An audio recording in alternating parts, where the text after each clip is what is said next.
everybody, once again. It's a Tuesday night. Today, we are at Spa-Francorchamps, deep in the Ardennes forest in Belgium. One of my favourite tracks to watch. Very, very long, slipstreaming galore. Plenty of high-speed corners, not least Pouon and Eau Rouge. And it's going to be an exciting one today.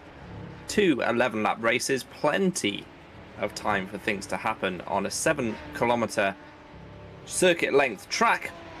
I'm once again joined by Alex Foulkes and Fabian. Jungbluth is on cameras. Alex, are you looking forward to tonight? Well, we've got about 4 kilometers of straights if you count the Blanchimont area, and then from La Source all the way up to Les Combes.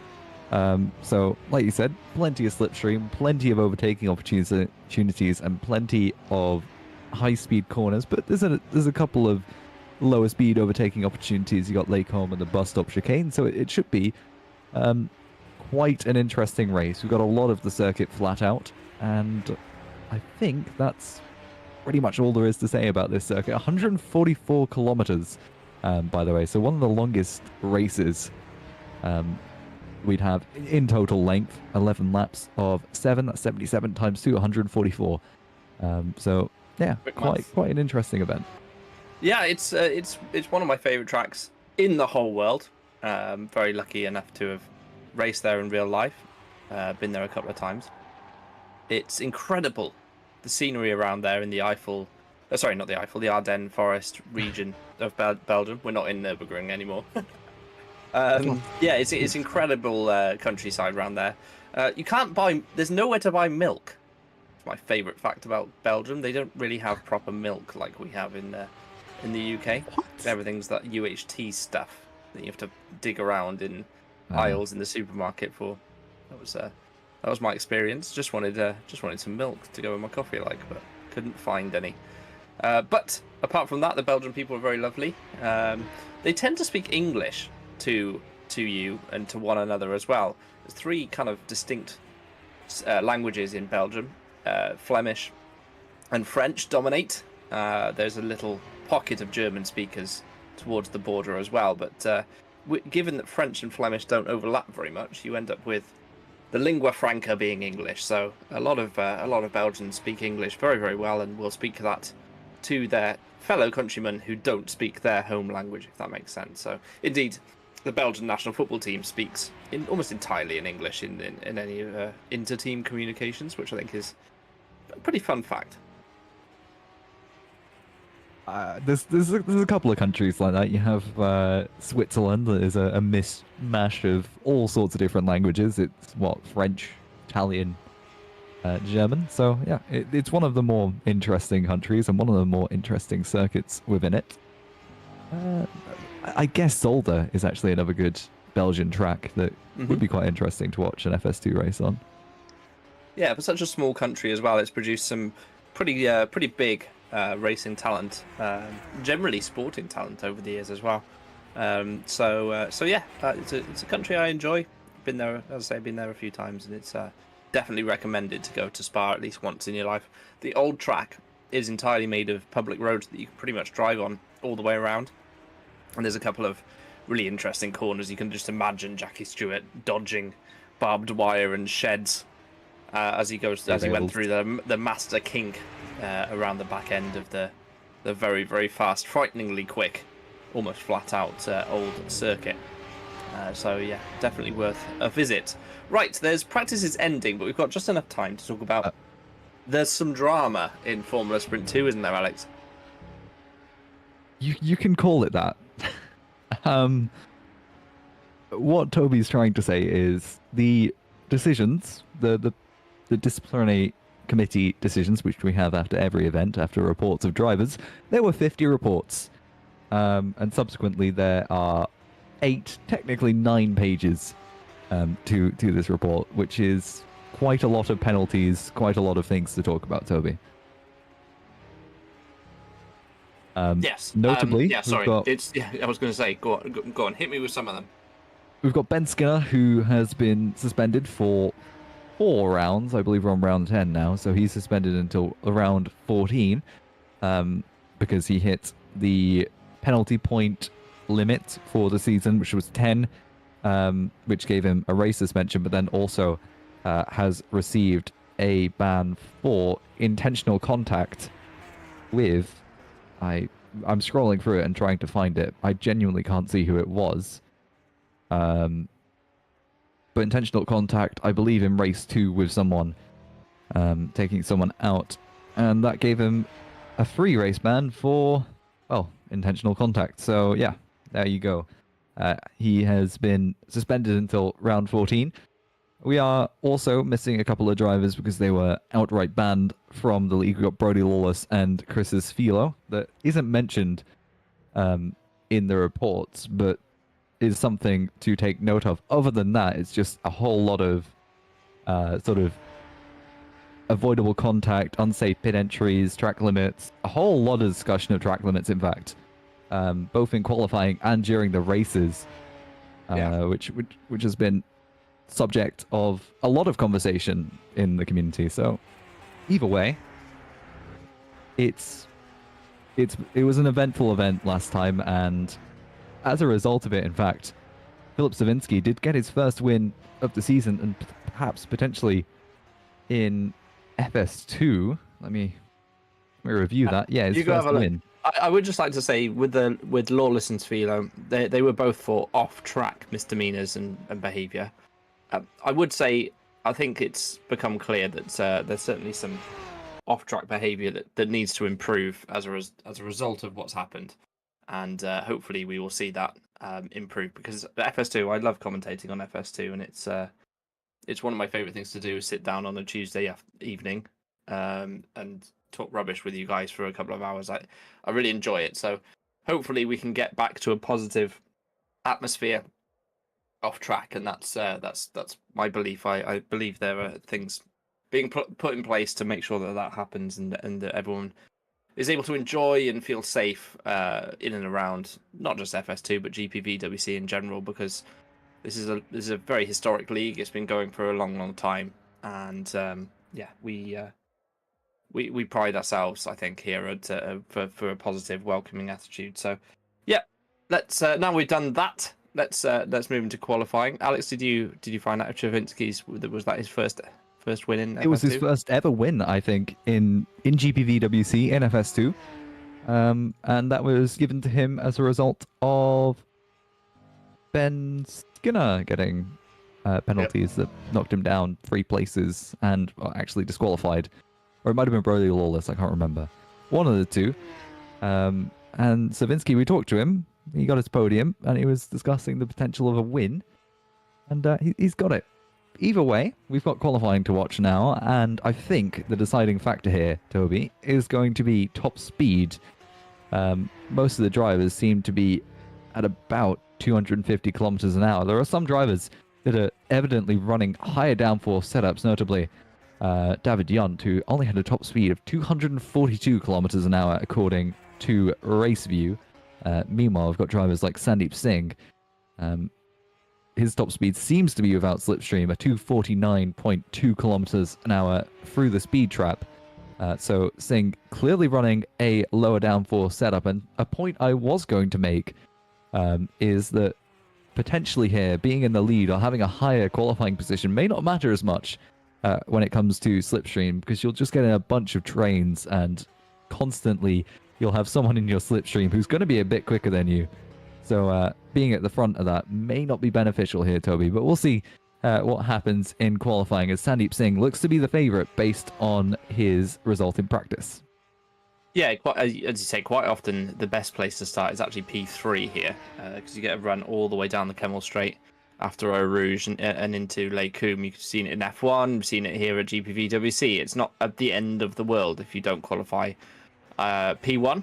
Probably one of the few tracks where that's the case. Effectively, you've got, after La Source, you've got such a long run on the first lap that it's almost better to give up your P1 after La Source to get that slipstream. So we'll see what happens with Sandeep Singh. I'd love to go on board with him as he goes around the Spa-Francorchamps circuit, and we are heading already towards Eau Rouge. Absolutely flat this will be for Sandeep Singh in the FS2 cars. It will be in pretty much every series unless there's some rain. nice and easy these days. Not so scary with the barriers are being moved back.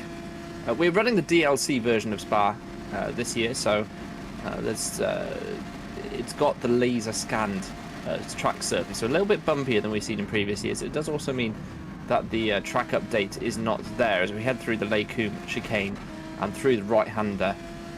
We go down the hill subsequent to that to Brussels. This is the bumpiest section of the track. That resurfacing section, I promise you, will shake your teeth out of your head. And then we go into what was formerly No Name Corner, now considered Ix, after Jackie Ix. And then into one of the best corners, in my opinion, in the world, Pouon. And you have to wring the neck out of the car through the first part and hope it clings on, as the second part is easily flat. Now into the Fania chicane, the right and then the left. The curb on the exit here is quite slippery, so you have to be careful with how much you use that. Seems to be okay as we head into the two-part Stavelot corner, and this is where the old track rejoined on the left-hand side of your screen. Just behind there is a tyre barrier, and then you just have road. You can drive pretty much right up to the gates, and it was a crazy fast section of the track as we head towards the left-hander here at Blanchimont. Again, easy flat in these conditions. Used to be a mightily scary corner with the barriers being moved back now, not so much. And then into the final bus stop chicane, which has been reprofiled many times over the years. Is now in its best iteration, in my opinion, as Singh comes towards the line and does a 2:08.4, which is a very impressive time, Alex. Yeah, it's not quite as quick as he was doing in qualifying. He's still got, in practice, sorry, he's still got 2 tenths to go from his best result, as he is displaced by James Knox, in fact, by just over half a tenth. Someone to look out for potentially here is James Andrews, who had the fastest Sector 1 time. He's down in P15 currently, but he had almost a tenth over Sandeep Singh, presumably due to a lower downforce setup, a significantly lower downforce setup than most other drivers.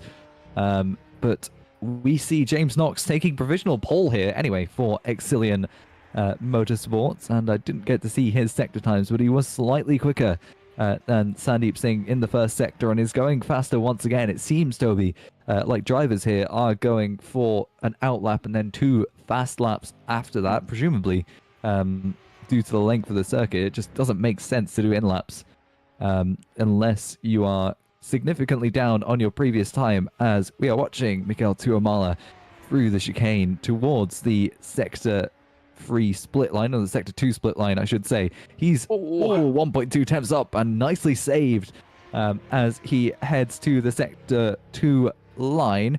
That doesn't seem to have helped him in any way, shape or form, but he will continue this lap. He lost about 6 tenths compared to the best Sector 2 there. In fact, is losing even more time as that Sector 2 continues, the best Sector 2 continues to drop. As we're still watching Mikel Tuamala, he's got the bus stop chicane to navigate, and we'll see what position he will get to. He's looking pretty competitive here. He's probably going to end up somewhere in the midfield from P20 to P7. We'll see as he crosses the line what it will be. And it's P3, in fact, with a monster final sector. And I was not expecting that at all. Here's Joe Gillette crossing the line. He had a purple middle sector, and he takes that P3 position that Tuamala just managed to get himself. Sandeep Singh, with 0.2 in his latest run, takes provisional pole. Yes, I think it's interesting to point out Tuamala's lap, if it gets reported, probably wouldn't stand. Today we are using a manual, as Solterra runs wide through Stavelot. We're using a manual system for cut track situations, so track limits.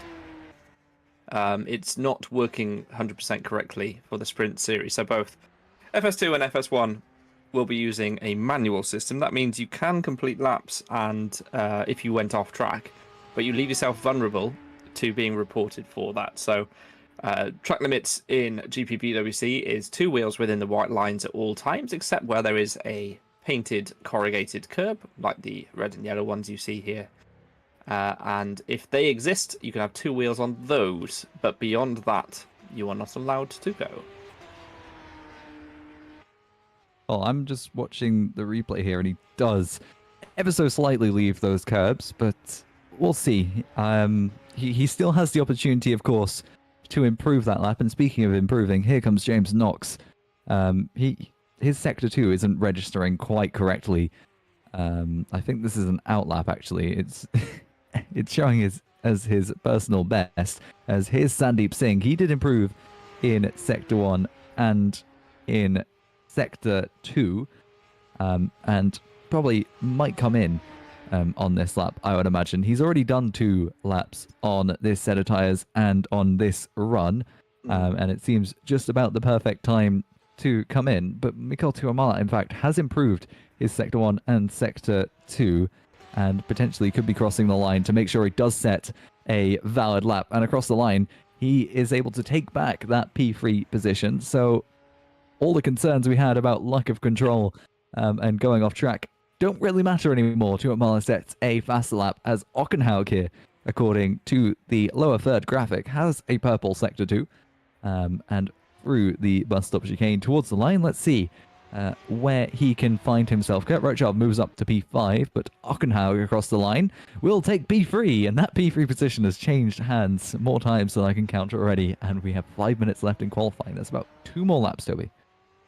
Yeah, it's interesting, the downforce levels and how they affect the sector split. So Ockenhaug is, to all intents and purposes, 4 or 5 kilometers down in a straight line compared to Singh, and that's why, and Soltero as well. They're obviously teammates, Singh and Soltero, both running lower wing, which helps them in sector 1 and 3, but costs them in that middle sector, something that Red Bull used to do in F1 back in the day. So.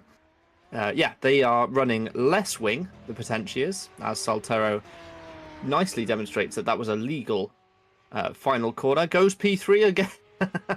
P3 is the position that's always under threat. It shows how quick that Knox and Singh were, though, in their positions. And yeah, they obviously had an advantage early on. It's been eaten into a little bit, but you'd expect that both of those can go a little bit quicker.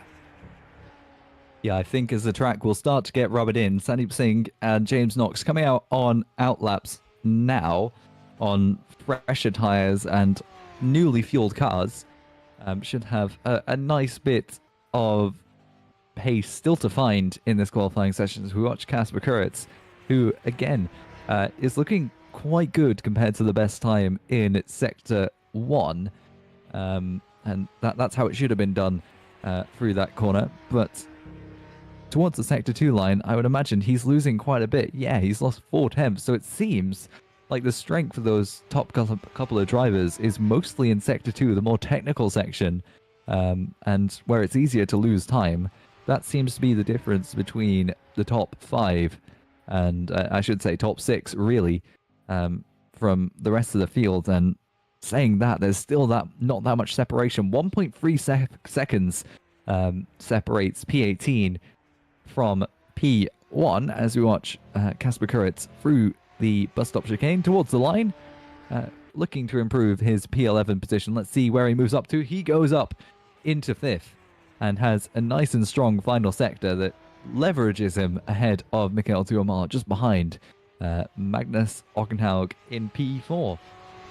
As we are starting to see James Knox and Sandeep Singh start their final laps. Here's Nathan Cow, who's down in 26th position. He will be looking to improve that, and he has the bus stop chicane between him and finishing his lap. He does. Nice to see another name at RNG this season. They've had a rotating door of drivers as well. A couple of new names. We'll go through that in warm-up. But here is, I assume it's Cow. It might be Sao, but he crosses the line 23rd currently for Nathan. Improves his time. Shows how competitive the FS2 grid is, though. This is the longest lap of the season, well over 2 minutes. And you've still only got a 1 second gap between 1st and 12th. So it has been very competitive this season. I would say probably more than almost any other season I've watched, actually, in terms of the drivers' abilities to stay within the gaps of one another. James Andrews then as we talked about, he's obviously running a much lower downforce setup, but almost 3/10 the good in that first sector, showing how low wing he must be running. It's only really one corner, La Source, and then it's all about straight line speed. Can James Andrews carry it through sector 2, take the pain now, and then see what he can do in the very fast sector 3? Comes through Stavolo. That's where the split is. He's lost a second. That really shows the difference in high wing versus low wing. 1.2 seconds in that second sector, and that is actually relative to his personal best, not even the best sector 2 time. So for James Andrews, that's not looking particularly good. Clearly not the fastest of sector 2s, but he will make it up in this 1.5 kilometer run from where just before Blanchimont up until the bus stop chicane. He will have a bit of an advantage. He could still improve here, but it doesn't look great for James Andrew. In fact, he has the fastest sector 3 as well and moves up to P12. So I might as well just ignore my words from now on. Don't listen to me. He'll go ahead and improve. 1.2 seconds. That's just showing how much time there still is, as Sandeep Singh is improving significantly through the bus stop chicane. It's showing 2 purple sectors.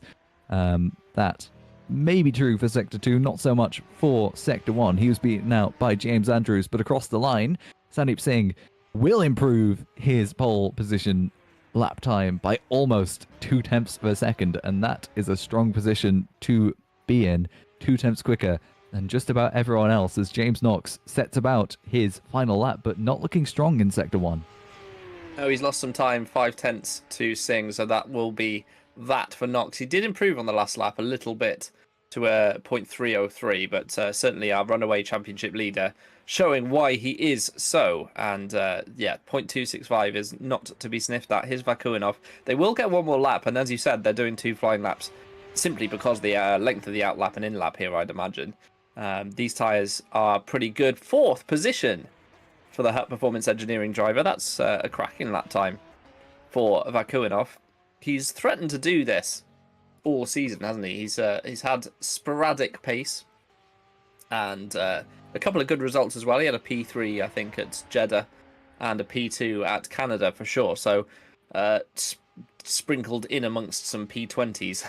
So Vakuinov blows a little hot and cold, but P4 today for him. Ockenhaug as well, a superlative lap time, and he set a green, which is his personal best first sector, so he could potentially improve this lap time as well as he comes through Stavolo and crosses the beam, and it's only a fraction down on his previous middle sector, so Ockenhaug could definitely improve on this lap. Yeah, definitely. I mean, he's not that much down in that second sector, like you said, and he's currently looking about 5/10 down from the best lap time. That puts him just ahead of Bobby Vakuinov. He can still improve. In fact, if he has a good final sector here ahead of Oscar Soltero and a bit more rotation, I think, than Magnus Ockenhaug was bargaining for. And it seems like that final sector, not what Ockenhaug was looking for, probably will not be able to improve, and almost definitely is not able to improve. Will stay P5 for now, but he does have attacks coming from behind. Mikel Tuamala and Joe Gillette improving in Sector 1. Tuamala, the man to watch here. He's only half a temp down in Sector 1. Through Sector 2, significantly cleaner than we've seen before. Approaching the Sector 2 line, we'll see just how far behind he is. He's 0.567, but we do know he runs a lower downforce setup, and he has Stavolo between him and the finish line, and he will navigate through that now, probably gaining time. Oscar Soltero moves up behind his teammate Sandeep Singh, 1.1 tenths between himself and his teammate, displacing James Knox in P2. Knox won't have an opportunity to improve. Tuamala will, though, through the bus stop chicane. Let's see, will he be able to improve his position from P7? Joe Gillette will not finish his lap, but across the line, here comes Tuamala, and he improves to P6, beating out Kasper Kuritz, but unable to get much further. Yeah, I don't think anyone else is on a reasonable lap. Tina Curtis crosses the line for Orbit, 24th only. Charlotte Menink is 18th, which is her best result of the season so far. And Caitlin Penny, 22nd as well. They are a lot further up the grid than they have been. Vicente Jevic too, 21st. I think we've had quite a few people lower down. Maybe Lopez, Yunt, Denley, I think some of those have got grid penalties, so perhaps not participating, Well, but they could very easily be in the top 20. So results, Alex. yeah, Sandeep Singh takes pole ahead of his teammate Oscar Soltero, and James Knox starting in that fabled P3 position with Bobby Vakanov behind him. Magnus Lockenhaug starts 5th with Tuamala taking 6th just at the end. Kasper Kuritz 7th, Joe Gillette 8th, Mauro Tozzoli 9th, and Johannes Lepit starts 10th. After that is, in fact, his teammate David De Vries starting in 11th with Andreas Shania, Kurt Rochov, Matusz Pishkan, and James Andrew 12th, 13th, 14th, and 15th. Mark Stilagi is 16th with Victor Bernat 17th. Charlotte Menning, like you said, a high starting position for Venus in 18th. And Manaman Kandan starts 19th. Danny Robbins for Mapes Row will be 20th. 21st for Vicentievich, unfortunately, won't matter. He has a back of grid penalty for this event, with Caitlin Penny 22nd, Misha Smith 23rd, and the two Orbit Motorsports, Tina Curtis and Christian Glamstedt, 24th and 25th. Victor Silva will be 26th with Nathan Cow, Junior Lopez, David Yunt, and Alfie Denley rounding out this qualifying order. Unless there's someone that's not in 31st. I don't think there is. No, there's not. So that's the qualifying order. That's how it happened in qualifying. That's pretty much it. Pretty not much much more really to say. There's just a bunch of penalties, some of which are grid penalties that I can't be bothered going through, frankly. No, I'm not reading 8 pages of documentation to tell you where everyone will end up. We'll just have to find out for everyone's. It's Chris, more really. confusing to talk about it now. We'll just talk about it when it's displayed. Right, time to look backwards from a car and talk rubbish for 10 minutes. We're missing the first thing I'd like something, to do, Fabian, do we have a championship standings page? We do. So, as we talked about, Sandeep Singh is the runaway leader currently. And, of course, Ben Skinner, Brody Lawless, effectively, Ben Skinner is no more. He will obviously be able to come back for the final 2 rounds of the season, but that's going to really harm his ability to cause any damage to Singh's championship lead. Amari Watson, as well, as you can see, has left the series, still in 7th place somehow. And then, yeah, I mean, effectively, it's Koritz and Lopez who can be challengers for Singh. So, yeah, it's going to be difficult to see anyone else other than Sandeep winning the championship from here, drivers-wise, in my opinion. Alex? Yeah, and in fact, I think Kasper Kuritz might have a grid penalty as well in this event. I will scroll through it looking for specific penalties for specific drivers. Control F. Yeah, I'm going to do that. He does. Okay. Okay, he doesn't have any grid penalties. So he is looking like the main competitor to Sandeep Singh, at least in this race. So it could still be a championship battle. It just doesn't look as likely as it did. Kasper Kuritz will start in 7th, unless there are people ahead of him that will be getting grid penalties. So yeah, this is going to be maybe not as tight as we were expecting the championship to be after last round. And yeah, that's the story of it, unfortunately. But we can have something more positive put up on the screen, Fabian. We've got the team standings. Oh, do we have that? If not, we'll just talk about it. If not, it's fine. It's Fabian. Hello? Hello? Yeah. Okay, well, if you want to know, potentially leads by 97 points going into this race. Yeah. To the surprise of no one. They've had Scarpelli and obviously Soltero. And, of course, that double win for McGaughey as well at USA. So, yeah, potentially going to be champions. RGS are in 2nd place, though. They've had a revolving door of drivers this season. Orbit Motorsports in 3rd. And, Cap Play 4th. RNG. But big old gap, isn't there, between Potentia and RGS? Yeah, it's still possible if Potentia were to DNF for quite a few races. They're yet to actually DNF from any races this season. Every single race they have finished in quite a good position compared to everyone else, which seems to have had at least one non-finishing event. So they've definitely been the most consistent team this season and definitely had some of the best results, and that is why they are at the top of the table.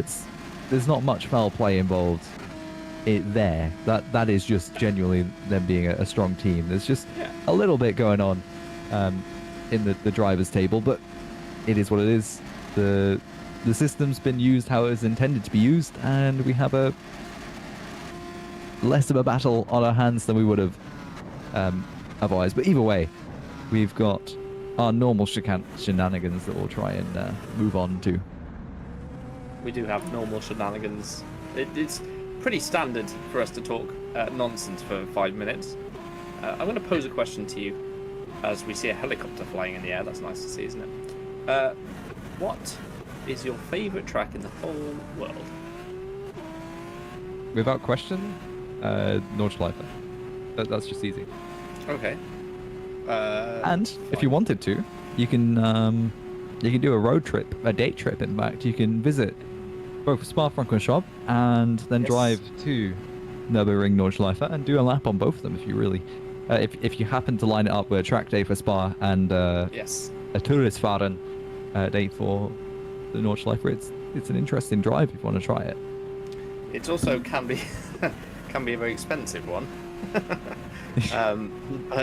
But yes, so I did that in 2019. Drove 10 laps around the Nordschleife in my Clio 197 that had a roll cage and racing seats. And harnesses. Maybe a bit of a brush with a wall as well. I thought it was really cool, but yeah, I was pushing a little too hard and got to hit miss. No, this is the problem. Miss hit miss, and you I got to miss hit miss, the and wrong thing. I went. I know, it's hit miss hit. Nailed the first apex, bounced wide through the second, and then remembered it was the other way around as I was sideways scraping the barrier. It caused a tiny bit of damage to my car, but that was the least of my problems. The exhaust also cracked through some exciting usage of the carousel banking. Went in there and it sounded like a Clio, and I went out and it sounded like a Ferrari. It was amazing. Well, the main problem for you was that you had to cut the wings off your seats. You're upset about that? Yes, I had Seibelt racing seats in there. So I bought the car off Team Hard. I didn't buy it actually. I swapped it for my VW Golf diesel road car that they subsequently used as a car to as like a spare parts car and to try and take it to and from take staff to and from races. And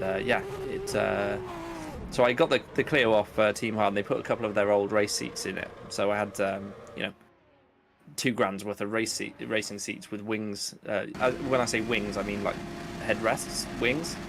But apparently on the Touristfahren, you're not allowed that because it wouldn't pass the German MOT, even though it flew through the English MOT.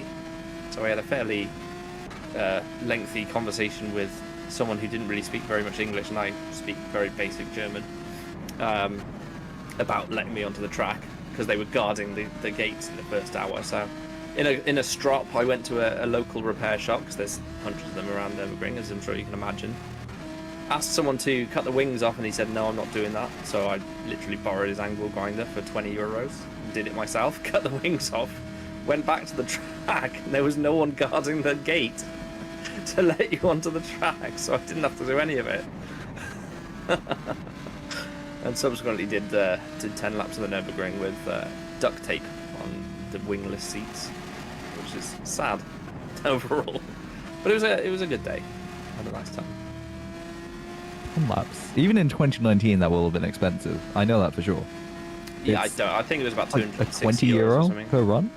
Isn't it? More than that, I Something think. more than that. Yeah, I think it was about 200. It was 200 and something. I want to say 260 euros or something like that.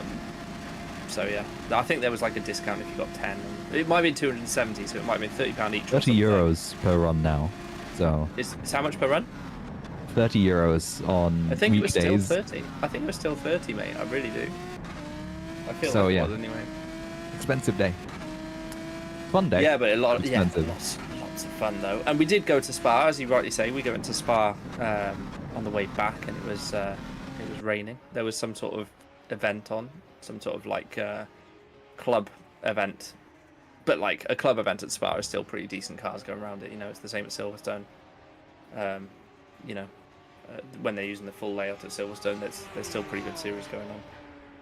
If you're in a country that has a racing track, by the way, I strongly advise you to head on down on the weekend and just go and watch some club racing. It's just as fun, to be honest, as watching an F1 race. And if anything, you get closer to the action. You can walk around the paddock and ask anyone about their car and what they've been doing over the winter and all that sort of stuff. And club racing, especially in the UK, is a cracking thing to go and watch. And frankly, if you've got a half-tidy job anyway, it's not that expensive to go racing once you've got the kit. The problem is getting the kit, of course, but yeah, you can go racing on some of the budget series. You can do it for easily less than £10,000 a year.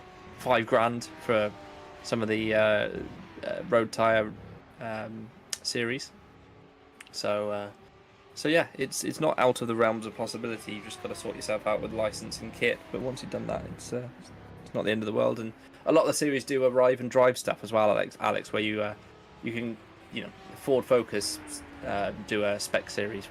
There's a spec series, Ford Focus series, I should say, and you can just kind of like hire a car off a team, and they'll support you for not that much. So it's surprisingly cheap. To be fair, that's descriptive of all Ford Focuses, though. They are like extraordinarily cheap. Yes. Because they are just tiny little cars. I think they're aluminium as well, so they're light, not really made out of the most expensive material. They're actually quite fun cars as well. If you drive one ever, they might not have much power, but they are light, and they can definitely zoom. They have quite long gears for the car that they are, which subsequently means high top speed. Maybe not. Yay! Acceleration. That's what we want. Downhill with a wind behind them, maybe. Right, warm-up's coming to an end, although it's a very long track, so I suspect this will go on for another minute and a half. I've noticed we have the nice little banner graphic at the top. It is god awful, but it's nice to see it back again. Just for funsies. It's not even the worst, I don't think. There's worse ways to show the positions of drivers, I think. Surely. What would be a worse way, actually? Just showing the numbers? One by one in the middle of the screen? Oh, that would be great. Yeah. Just completely block everything else. And do you remember show... the terrible F1 graphic that used to pop up only when they crossed the line and show you like the top 6 and then flash to the next page? The like yellow and black graphic from the 90s. If you've ever watched an old race from the 90s, and before that they had no graphic at all, and they would just display the standings randomly. So you had to kind of just. This is why Murray Walker used to give constantly rundowns of the positions. He'd be like, so Prost is first, Senna second, Mansell in third. He'd do it all the time, do like a top 10 run through. He'd do it like after 3 corners of the first lap. For 2 reasons. Because he was a radio commentator first, obviously, and not everyone was watching the television, or the television was too small to really see what was going on. And secondarily, it's because there was no information. Like, you had nothing on screen to tell you who was where. So yeah, the ticker is terrible. Long live the ticker. Someone's disagreeing with you, saying it was the best graphic ever used. It's nostalgic. It's like people that say the 90s was the best era of F1. It wasn't. They sounded amazing. They looked amazing. That's it. The racing was terrible. Like, cars would be like a second a lap quicker like the next team. If you look at for example like 1993 season, you'd end up with Alan Prost would be on pole by 1.2 seconds from Damon Hill, who'd be like 0.8 quicker than Senna in P3. Like, and then you get to the race and they just watch the leaders all the whole race, and that's No different from a recent F1 then. No, but at least they show every overtake on replays, and you know there's something happening anywhere on the grid, you know, and the cars are much closer together. So in the 80s, they didn't even have safety cars or anything to bunch the field up. You'd end up with like turbo cars where it'd just be pot luck if you finished the race. That's why they had like best 9 of 16 in the championship, like results counted, because you'd retire from like half the races. So yeah, they had like 5 finishes from a grid of 30 or 26 or whatever it was. Anyway, there was one Monaco race where only 3 people finished at some point during the 80s or 90s. 96, yeah, Panis won. So Panis won. I think Coulthard was second. There was a Sauber as well. Coulthard was racing in that race with Michael Schumacher's helmet, because it had like a special visor that defogged it. Bit of a fun fact for you. Anyway, can we have the proper graphic, by the way, Fabian? Thank you. Why can't we do the grid like that? That's fine. Sandeep Singh takes pole position for Potentia. His teammate, Oscar Saltero, alongside him on row 1. Row 2 is James Knox and Bobby Vakunov with a great qualifying performance in P4. Magnus Hockenhaug, P5, and Mikhail Tuamala, 6th. Kasper Koritz and Mauro Tazzoli on row 4. Row 5, Joe Gillette and David Defree in the BMS Sun Edits car, with James Andrews for Priority 1 and Mark Shalagi for Team RNG. Should have practiced that. Victor Banat and Andrea Kanaya, the Scuderia Freccianera teammates, in 13th and 14th, with Charlotte Menink has moved up to 15th, which is an exceptional result, with Pishkan behind her. Danny Robbins and Caitlin Penny 17th and 18th, with Kurt Rotiav, and Misha Smith in 19th and 20th. 21st goes to Tina Curtis with Christian Klamsetter, Orbit Motorsports teammates 21st and 22nd. Victor Silva and Nathan Chow, I'm going to guess, 23rd and 24th. Junior Lopez and David Yunt 25th and 26th place, with P27 Johannes Leppert and P28 Alfie Denley, who I think had a grid penalty. Mana Malakandan and Mihajlo Vicentijevic 29th and 30th. Vicentijevic must have had a grid penalty as well. I did say in a back of grid. Back of grid, there we go. Sols. You should be. Also, you had a go at me last week for guessing how to pronounce someone's name. And then you'll say, I'll guess, Chow. Don't remember that, because it was 2 weeks ago.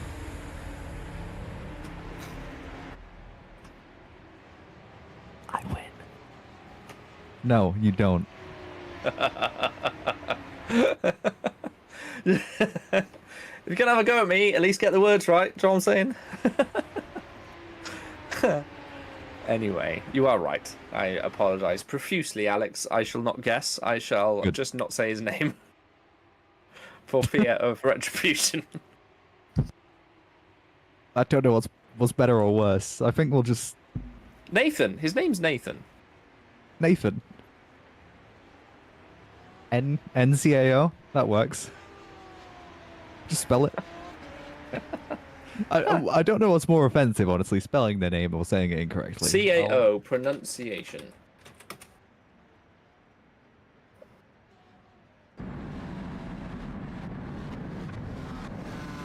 Sao. Sao? We'll Sao. see. Sao. Okay. We'll go with Sao, and if we get shouted at after, we'll apologise. Anyway. Profusely. Here we go then, Alex. Lights. The camera. Will we have action? Probably, is FS2.